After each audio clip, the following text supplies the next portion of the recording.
बच्चों, कल हमने बैजिक व्यंजक में प्रश्न संग्रह 32 के प्रश्नों को हल किया था।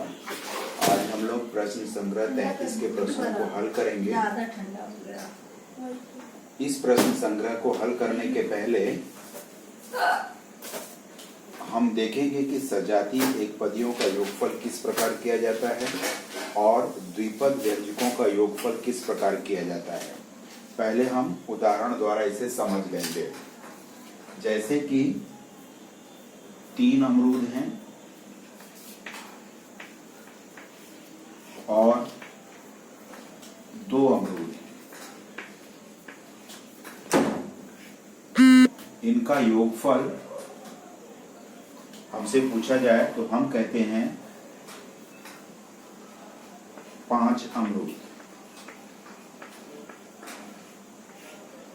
अर्थात इसमें हम क्या कर रहे हैं, इसको हम इस तरह से लिखें, 3 अमरूद की जगह पर अगर हम x रख दें, धन यहां पर 2 अमरूद हैं तो 2x हो जाएगा, बराबर यानी 3x और 2x, 3 तो हम संख्याओं को पहले जोड़ेंगे, 3 धन 2, यहाँ पे x, हमने संख्याओं को जोड़ा, हमारा चरांक x है तो हमने यहाँ पे x लिखा, तो इसका उत्तर क्या आया, 5x।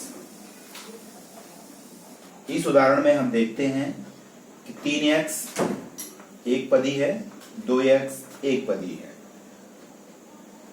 यदि हमको एक पदी को जोड़ना हुआ तो हम उनके गुणांकों को जोड़ लेते हैं और जो उसका चरांक है उसे रख देते हैं, जैसा कि हमने उदाहरण में देखा। इसी प्रकार हम द्विपद के व्यंजकों को जोड़ते समय भी करेंगे। अभी हम द्विपद व्यंजकों का योगफल ज्ञात करेंगे। जैसा कि बोर्ड पर लिखा हुआ है 2x + 4y, ये एक द्विपद है, जोड़ना है उसको 3x धन 2y में। जोड़ने की 2 पद्धतियां हैं, एक पद्धति क्षैतिज विन्यास है, दूसरा ऊर्ध्वाधर विन्यास, जैसा कि हम जोड़ते समय करते हैं। तो पहले है हम यहाँ पर ऊर्ध्वाधर विन्यास पद्धति का उपयोग करके द्विपद व्यंजकों का योगफल ज्ञात करेंगे। द्विपद व्यंजकों का योगफल ज्ञात करते समय हमें ध्यान रखना है कि जो सजातीय पद हैं उनको एक दूसरे के नीचे ही रखना है। जैसे हमारा पहला पद जो है 2x + 4y है, जोड़ना है हमको 3x + 2y। अब यहां हम देख रहे हैं सजातीय पद है, ये दोनों एक दूसरे के नीचे हैं, यहाँ पे y चरांक है, ये सजातीय पद हैं, एक दूसरे के नीचे हैं। तो हमको क्या करना है, जिस प्रकार से हम जोड़ करते हैं गुणांकों का जोड़ करेंगे। यहाँ पे 4y है और 2y है, गुणांक 4 और 2 है, दोनों ही धन है, तो हम यहाँ पे 6y लिख सकते हैं। और यहाँ पर देखिए x और x है चरांक, इनके गुणांक कितने हैं, 2 और 3, इनको जोड़ देना है गुणांकों को 5x। ये हमारा ऊर्ध्वाधर विधि से द्विपद का योगफल हमने ज्ञात किया। अब हम प्रश्न संग्रह 33 के प्रश्नों को हल करना शुरू करेंगे। प्रश्न संग्रह 33 के पहले प्रश्न को हमने बोर्ड पर लिखा हुआ है, ये देख सकते हो तुम। अब इस प्रश्न को हम सभी ऊर्ध्वाधर विन्यास पद्धति से जोड़ेंगे। ऊर्ध्वाधर विन्यास पद्धति को जोड़ने के लिए पहले जो पहला पद है 9p धन 16q, यहाँ पे हमने लिख दिया। यहाँ पे दूसरा पद हमको दिया हुआ है, इनको हमें नीचे लिखना है। हमें ध्यान रखना है कि सजातीय पद एक दूसरे के नीचे रहें। धन 2q और 13p, यहाँ पे 13p आ जाएगा और धन 2q यहाँ पे आ जाएगा। तो इसको हम इस तरह से लिखेंगे 13p धन 2q। जिस तरह से हम जोड़ करते हैं उसी तरह से जोड़ कर देंगे, क्योंकि यहाँ पर धन है, ऋण का चिन्ह कहीं पर नहीं है, तो हमें कोई प्रॉब्लम नहीं आएगा। हमको गुणांक जोड़ देना है 16 2 18 और इसका चरांक q है, यहाँ पे धन है तो 16 2 18 Q, यहाँ पे देखिए दोनों ही धन है, 13 और 9 जुड़ जाएगा, और यहाँ पे जो चरांक दिया है P, यहाँ पे P आ जाएगा, 9 3 12 की 2 हासिल 1, और यहाँ पे 1 और 1 2 22P। तो इस तरह से हमने पहला प्रश्न कर दिया है। अभी हम दूसरा प्रश्न करेंगे। दूसरे प्रश्न को हम देखते हैं बोर्ड पर। दूसरे प्रश्न में 3 पद दिए हैं, त्रिपद है, यहाँ पर भी त्रिपद है, तो हम ऊर्ध्वाधर विधि से इसको करेंगे।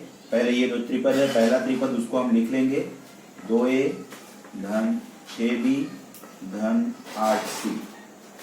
उसके नीचे सजाती पदों को हम रखते जाएंगे, 16A धन 13C धन 18B।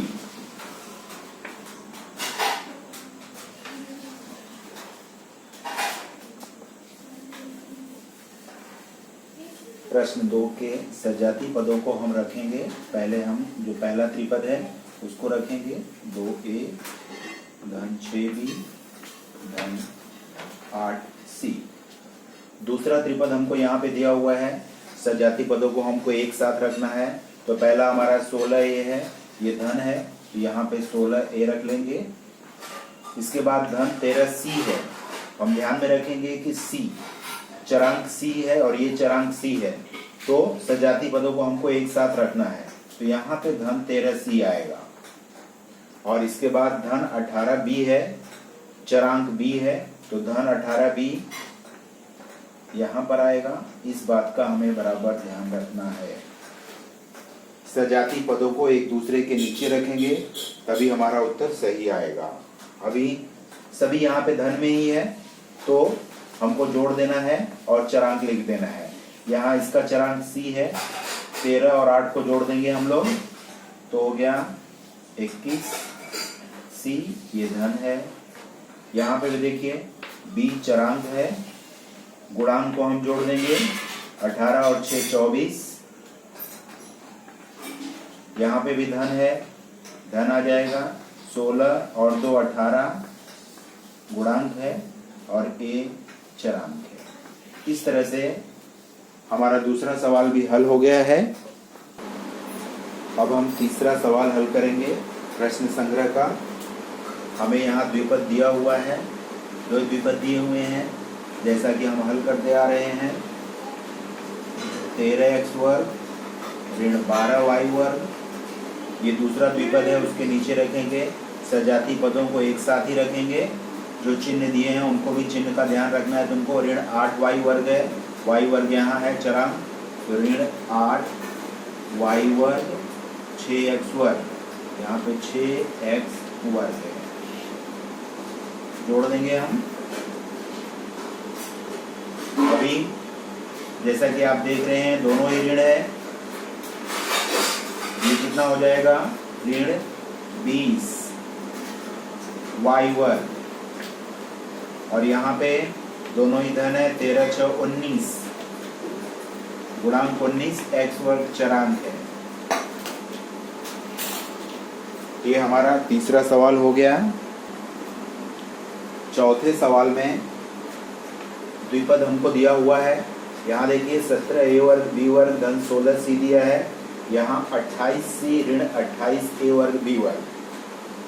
ऊर्ध्वाधर विधि में लिखते समय हमें ध्यान रखना है कि सजाती पदों को एक साथ लिखना है।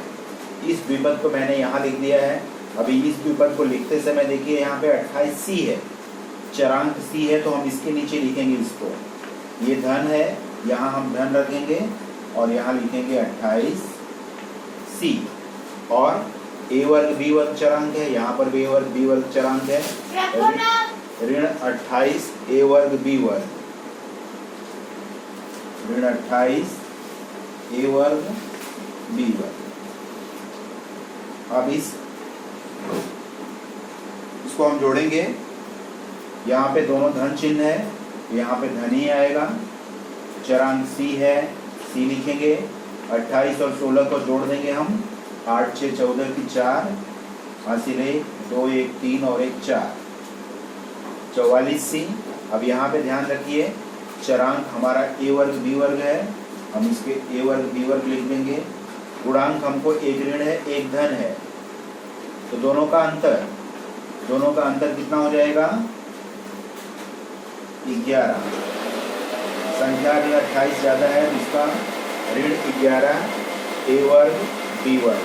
इस प्रकार से हमने सजाती पदों को जोड़ा। ये चौथा सवाल रहा। अब हम पांचवा सवाल करेंगे। पांचवें सवाल में हमें यहाँ त्रिपद दिया है और ये द्विपद दिया हुआ है, तो हम पहले इस त्रिपद को उतार लेंगे।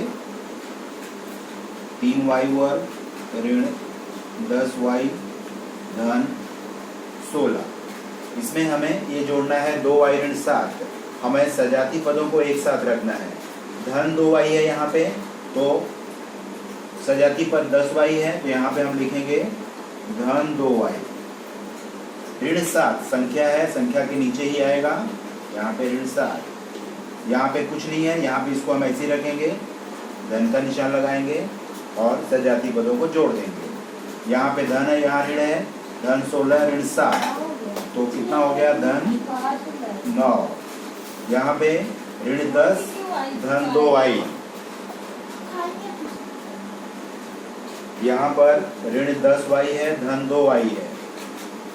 चरांक हमारा y है, हम y लिख देंगे। ऋण 10 धन 2 ऋण 8,